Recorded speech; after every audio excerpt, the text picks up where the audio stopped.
Well, the spiritual truth that I'm working with today is the choice of what kind of day you're going to have is entirely up to you.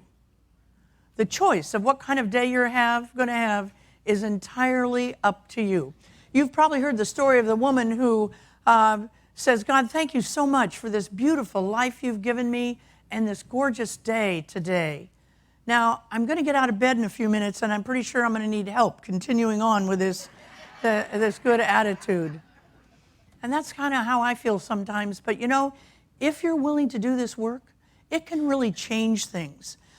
You know, one of the nice things about being a minister is when you work on a sermon, it actually gets in kind of deep because you're changing it all the time. Oh, I don't like that. Oh, I like that. Oh, I don't like that.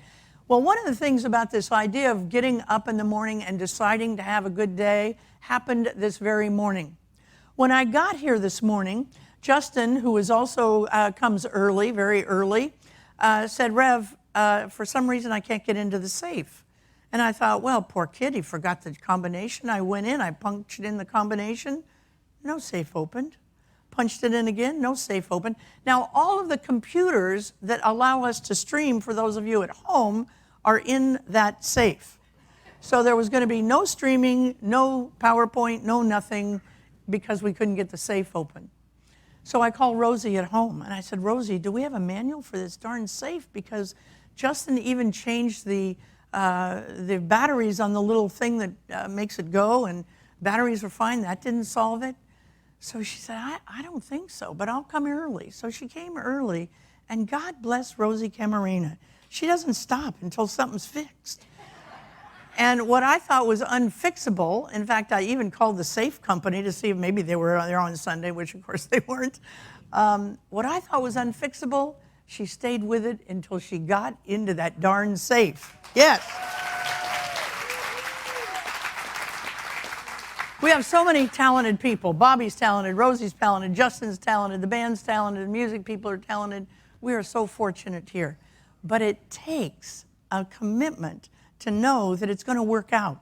I had decided even if we couldn't stream today, we'd have some people in the church who would come and we'd still have church, because I made the decision that I was going to have a good day today. But you know what? We all need help sometimes in deciding to have a great day.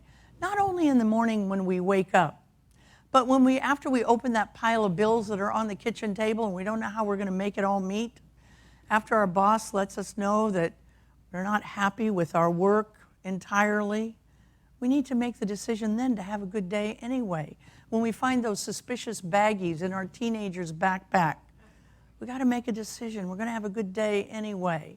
After our doctor says there's something that's not quite right, they're suspicious, they're going to look at it for 3 months, they're going to study it for, who wants to be told 3 months they're going to study something that's suspicious? No.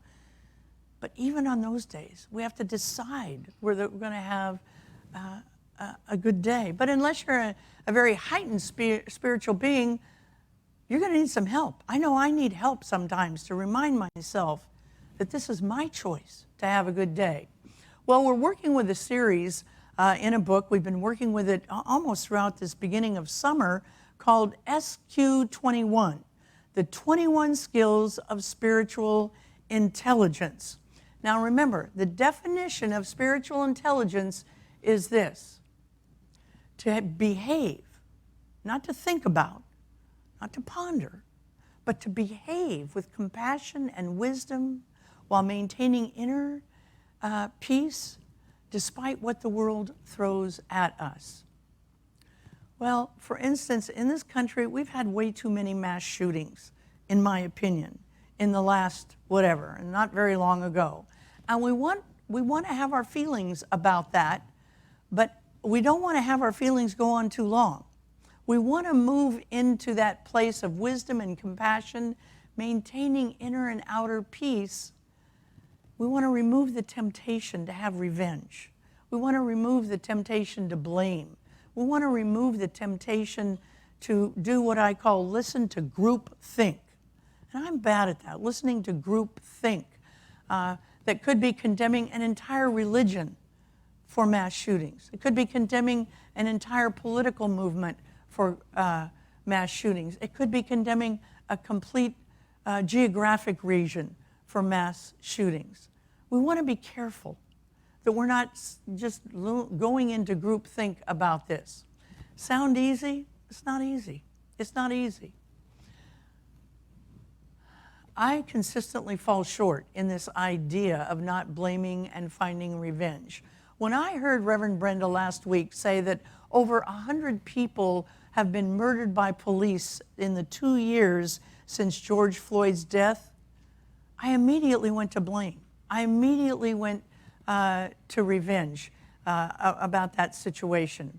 And then when I Googled the statistics and found out that actually 188 black people have been killed by police since George Floyd's death, it was hard to pull myself off the ledge. It was hard to get back from really wanting revenge. Now, look, there's nothing wrong with me having an opinion. And I can do that with spiritual intelligence. In other words, I can have an opinion, a strong opinion. I can do work while behaving with wisdom and compassion and having inner and outer peace, no matter what the statistics are out there. I don't have to add to the hate fray. And that's what we want to be careful with, because there's plenty out there to poke us. There's plenty out there to make us want to have a reaction instead of a response to what's going on. I can and do work for gun reform. I can and do continue to work for police reimagining, and will continue to do that. But I'll be doing it, I hope, I pray, I trust, with spiritual intelligence. But it's a choice of what I'm willing to put my faith in.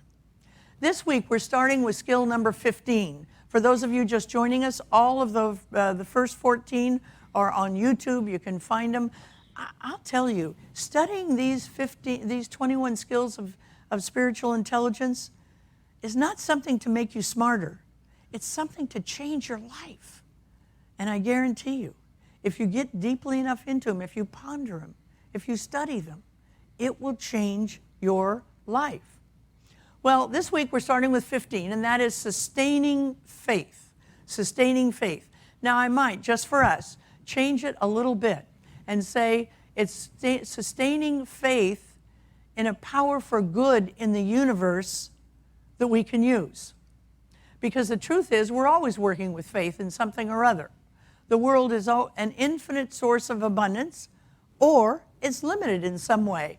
Every time I hear someone say they're living on a fixed income, I know that they have invested in limitation. They have faith in limitation. Every time I hear someone say they'll never be rich, I know they have sustaining faith in limitation. Every time I hear someone say they'll never be able to afford a house, a car, a vacation in the tropics, I know that they have sustaining faith in limitation. And when I'm here very often, in this church even, every time I hear a woman say, all the good men are taken in my age group, I know they have invested in limitation. There are plenty of good men out there in everybody's age group. And not somebody else's husband, by the way, just men out there. Yeah. Skill number 15 asks us to have sustaining faith in a universe that is plentiful and a God that knows your name. A God knows who you are.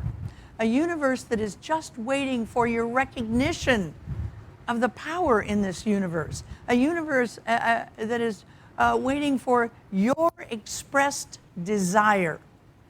So now we're talking about three things. You have to recognize the universe is there and that the power of good is there for you. That God knows your name. You have to recognize that you have to have the expressed desire. God's not going to tell you what to want. You have to want it yourself, and you have to express it yourself. And finally, the third thing we need is a willingness to receive your good without impediment. So every time you hear yourself saying, oh, this old rag, you think that's good? Or whatever any put down is that makes you not worthy in your own mind is going to trip you up spiritually. Ernest Holmes writes that the infinite, and that's just another word for God, another word for the universe, the infinite reacts to your belief every time. Just let that sink in.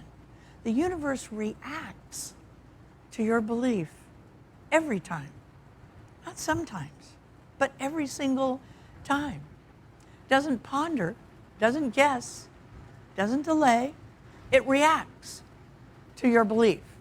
Now, most of you are very familiar. We don't mean a God in the sky who chooses to react to some people and give some people good stuff and ignore other people and not give them good stuff.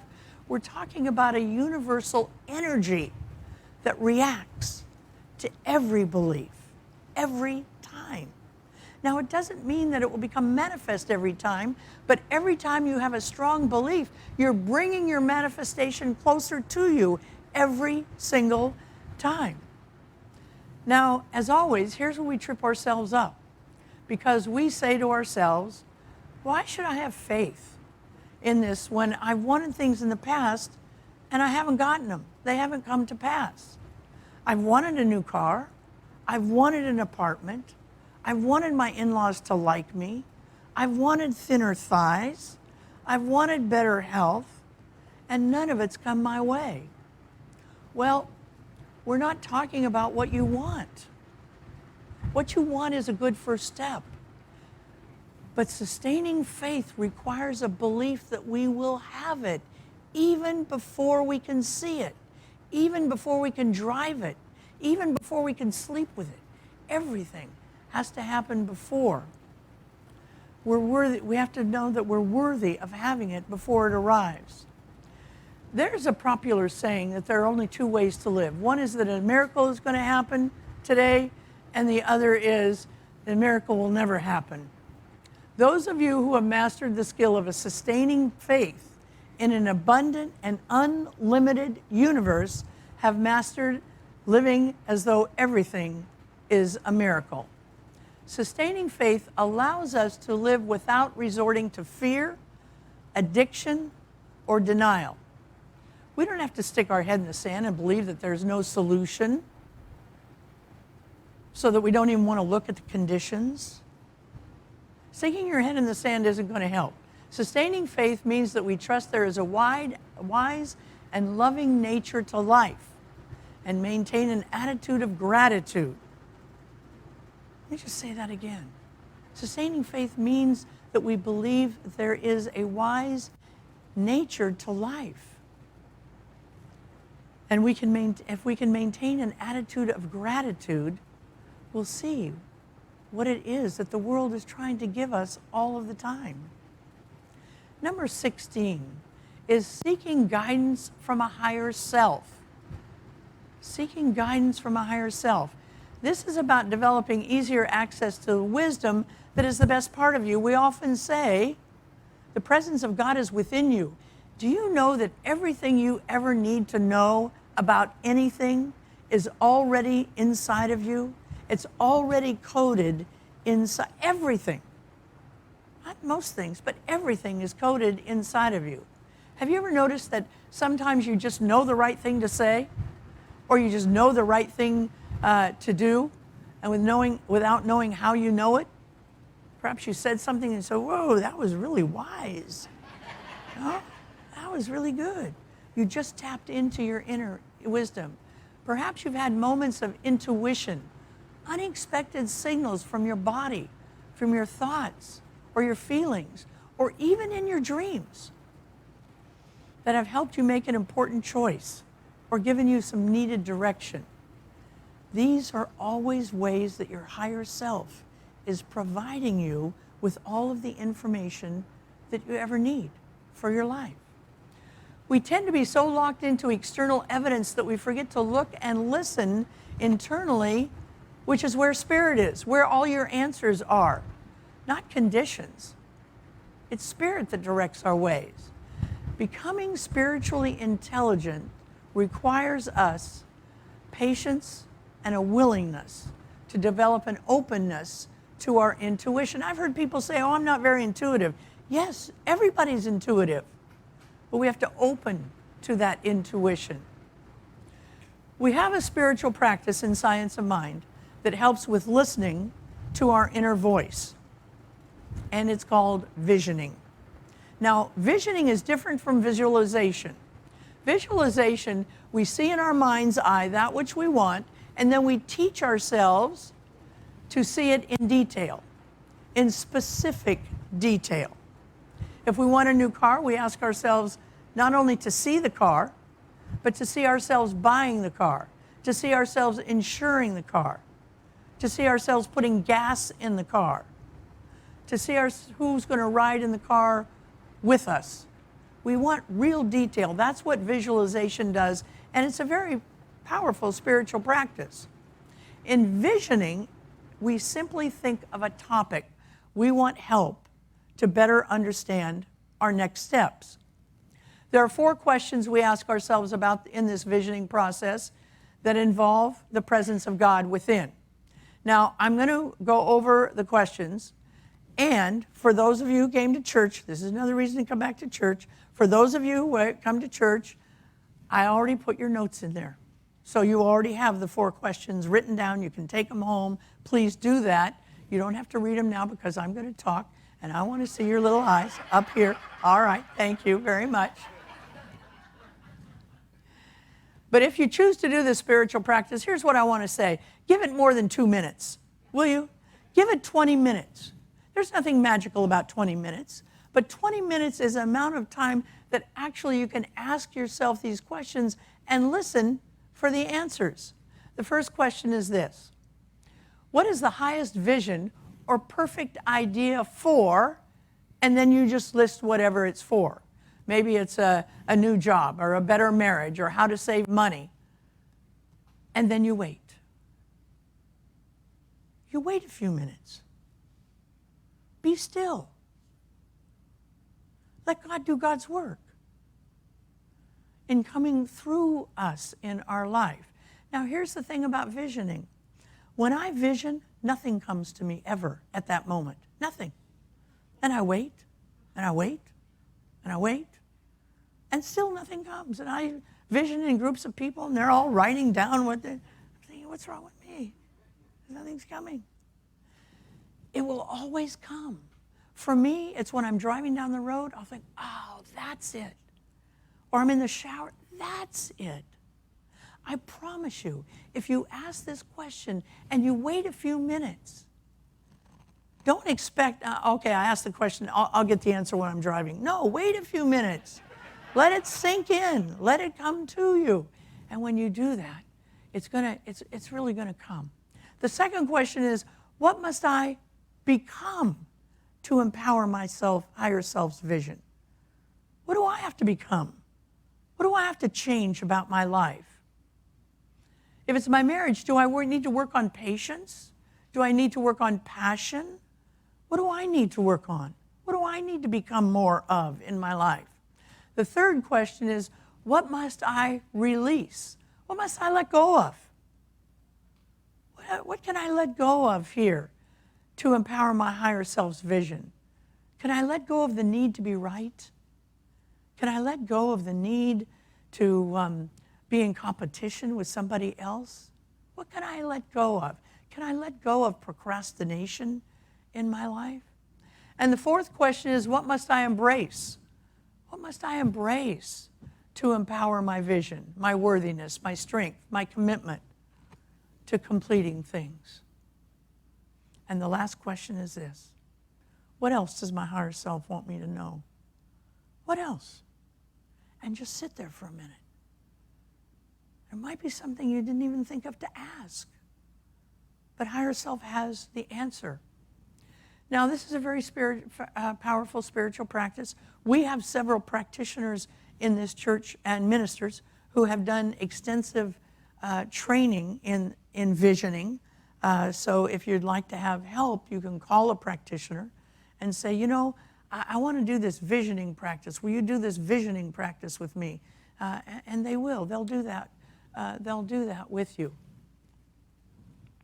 Well, today's skills and last week's skills were under the heading of self-mastery, moving your ego into service of your higher power, your higher self. Not smashing your ego, but integrating your ego, moving it in service to your higher self so that the higher self is running the show. Running the show during your disappointments and your conflicts. moments of fear when you open up the bills. The next set, which we'll start in July, is under the heading Social Mastery. Because we're community. We're community here, you're community in your workplace. Some of you are returning to workplaces and you've been so happy not to see Sally or Jim every day. You don't have to see them anymore. You've been thrilled about that. Now you're going back, you're going to have to see Sally and Jim. So we're going to work on ways to make that a better way in our life. So let's take this message into prayer.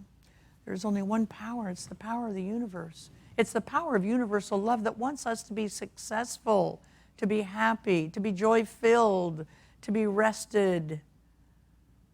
I give thanks for that. I release this word into the law, and together we say, and so it is. I just want to...